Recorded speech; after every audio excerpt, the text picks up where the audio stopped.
Κύριε Βουλευτά Αντώνη Σαμαρά, κύριε εκπρόσωποι του Πρόεδρου της Βουλής, κύριε επιτετραμένε της Αμερικανικής Πρεσβείας,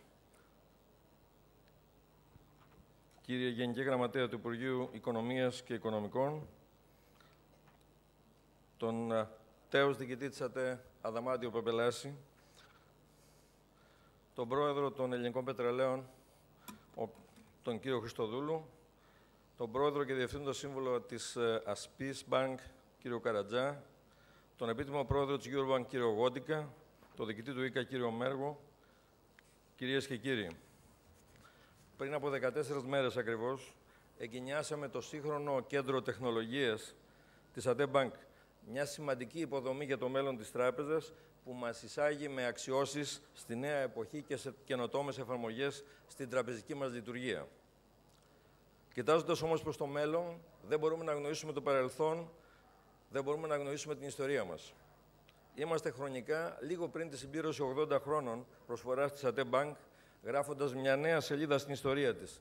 Μια σελίδα, τμήμα της ψηφιακής πραγματικότητας, η οποία διασώζει τα ιστορικά τεκμήρια αυτής της πορείας, καθιστώντας την πολύτιμη ύλη για την παιδεία, τον πολιτισμό και την επιστημονική έρευνα.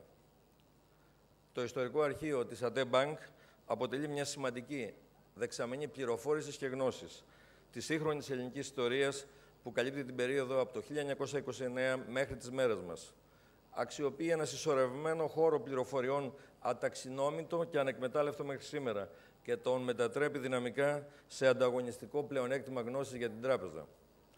Η Αγροτική Τράπεζα διατρέχει το σύνολο των εξελίξεων και των μετασχηματισμών που συντελέστηκαν στη χώρα μας, καθιστώντας την εθνικό πρωταγωνιστή.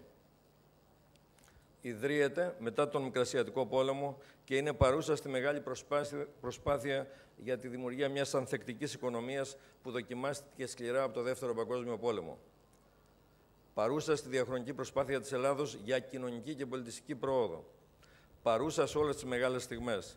Στην αρρωγή του αγροτικού πληθυσμού κατά την περίοδο της ύφεσης, τις αρχές του προηγούμενου αιώνα, στη μεγάλη εθνική υπόθεση της αποκατάστασης των προσφύγων την περίοδο 29-39, και στις μετακινήσεις πληθυσμών στα Βαλκάνια κατά το Μεσοπόλεμο. Αυτή εδώ η περιοχή, η οποία φιλοξενεί το αρχείο, το γνωρίζει πολύ καλά άλλωστε. Παρούσα κατά τη διάρκεια του πολέμου, στην κατοχή, την αντίσταση, στην εφαρμογή του σχεδίου Μάρσαλ για την ανασυγκρότηση της μεταπολεμικής Ελλάδος. Θα ήταν παράληψή μου να μην αναφερθώ στην αμερικανική βοήθεια, η οποία ήταν καθοριστική, όχι μόνο για την ανασυγκρότηση της υπαίθρου χώρας μας, αλλά και ειδικότερα για την τράπεζά μας, η οποία επαναπρικοδοτήθηκε με κεφάλαια σε αντικατάσταση των απολεσθέντων την περίοδο του πολέμου, για να μπορέσει να ασκήσει πληρέστερα την αποστολή και το έργο της. Το συνολικό ποσό το οποίο δόθηκε στην τράπεζα, με τη σύμβαση που υπέγραψε ο τότε διοικητής Αγροτικής Τράπεζας Νικόλαος Χριστοδούλου και μετέπειτα Υπουργός Γεωργίας, με τον Υπουργό Συντονισμού Παναγί Παπαλιγούρα και την Αμερικανική Οικονομική Αποστολή το Φεβρουάριο του 1962, ανήλθε σε 1.826 εκατομμύρια δραχμές και είχε αποκλειστικό σκοπό τη χορήγηση δανείων μέσης και μακράς προθεσμίας στους παραγωγούς και στις οργανώσεις της. Βεβαίως, το 1951 και 1952 δόθηκαν περίπου άλλα 3,5 εκατομμύρια ευρώ, τα οποία βεβαίως αναφέρονται σε βοήθεια στους κατοίκους της υπαίθρου. Με την αναφορά μου στο σχέδιο Μάρσαλ, μας δίνεται σήμερα η δυνατότητα, με την ευκαιρία και της παρουσίας του εκπροσώπου της Αμερικανικής Πρεσβείας, του κυρίου Τόμας Κάντριμον, έστω και με μεγάλη χρονική υστέρηση, να φέρουμε στο φως τη γενναιόδορη συμβολή του αμερικανικού λαού, ελπίζοντας ότι στο μέλλον θα τύχει συστηματικότερης έρευνας και ανάλυσης.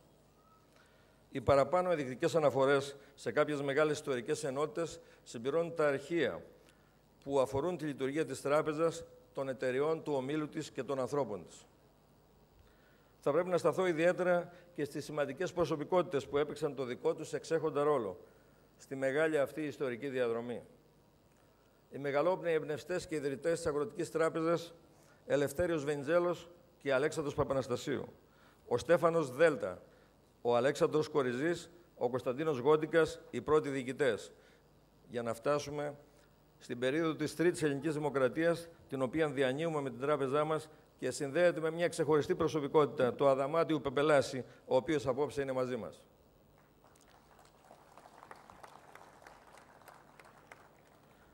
Θέλω να εκφράσω στο σημείο αυτό τις ευχαριστίες μου που σε αυτή τη σπουδαία στιγμή για το αρχείο της ΑΤΕ Bank είναι μαζί μας και πρόσωπα που συνέδεσαν άμεσα ή άμεσα τη ζωή τους με την πορεία της τράπεζας. Εκτός του κυρίου Αδαμαντίου Πεπελάση, οι σύζυγοι των πρώην διοικητών Βασίλη Καφύρη, ο οποίος πάντα μου έλεγε ότι σε αυτή την εκδήλωση θα ήταν παρόν, ο οποίος έφυγε από τη ζωή πριν από λίγες μέρες, του Χρήστου Παπαθανασίου, τα παιδιά του Κωνσταντίνου Γόντικα, Γεώργιος Παναγιώτης και Χαρίλαος και ο Τίμος Χριστοδούλου, γιος του Νικολάου Χριστοδούλου. Επίσης, μαζί μας απόψε είναι και η δισέγγονη του Στεφάνου Δέλτα, του πρώτου διοικητή της τράπεζας, ο πρώην Υπουργός και Βουλευτής Αντώνης Σαμαράς και Αλέξη Δροζάνας. Κυρίες και κύριοι, η αναγέννηση του έργου του Ιστορικού Αρχείου είναι απόφαση της διοίκησης της τράπεζας. Με τη συγχρηματοδότηση του Ευρωπαϊκού Ταμείου Περιφερειακής Ανάπτυξης, στο πλαίσιο του προγράμματος της κοινωνίας πληροφορίας, έχει ξεκινήσει ήδη η ψηφιοποίηση του αρχειακού υλικού.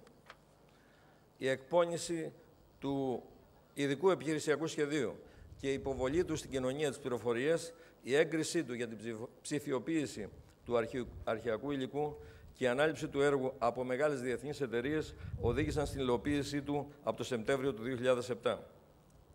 Η τράπεζα, μετά την αξιολόγηση εξαιρετικών προτάσεων, συνεργάζεται με το Ιόνιο Πανεπιστήμιο, που διαθέτει τεχνογνωσία και εξειδικευμένους επιστήμονες για να φέρουν σε πέρας με επιτυχία το έργο.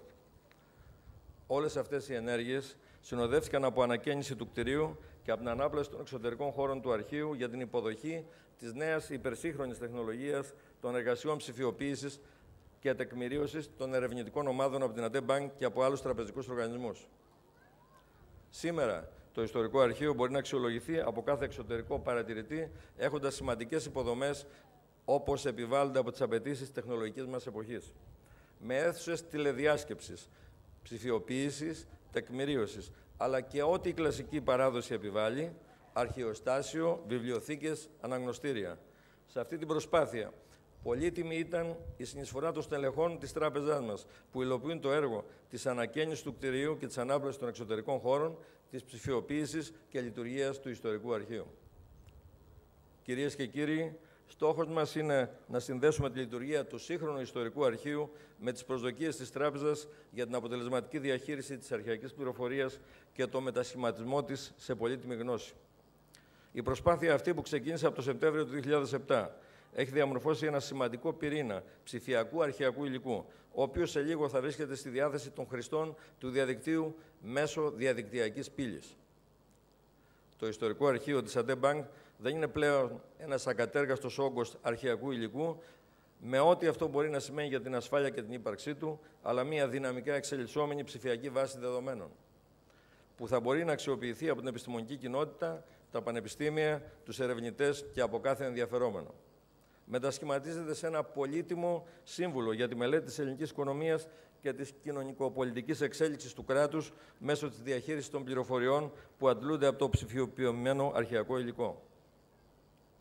Η νέα εποχή για το Ιστορικό Αρχείο συνδέεται αναμφισβήτητα με την τεχνογνωσία των στελεχών του, τις σύγχρονες υποδομές του, τη νέα τεχνολογία και τη δυνατότητα της προσβασιμότητας χωρίς σύνορο.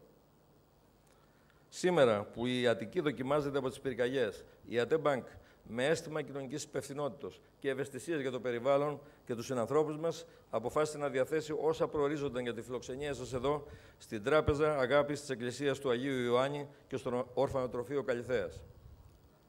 Τελειώνοντας, θα ήθελα να ευχαριστήσω θερμά τους εκπροσώπους της πανεπιστημιακής κοινότητας, των ιστορικών αρχείων και ιδρυμάτων, που έχουν ως σκοπό τη διάσωση της κληρονομιάς και της ιστορίας μας, και όλους εσάς για την παρουσία σας εδώ, σε αυτή τη χρονική συγκυρία που επιχειρούμε τη μετάβαση στη νέα εποχή της τεχνολογίας, στη νέα εποχή που ανατέλει για την τράπεζά μας. Σας ευχαριστώ πολύ.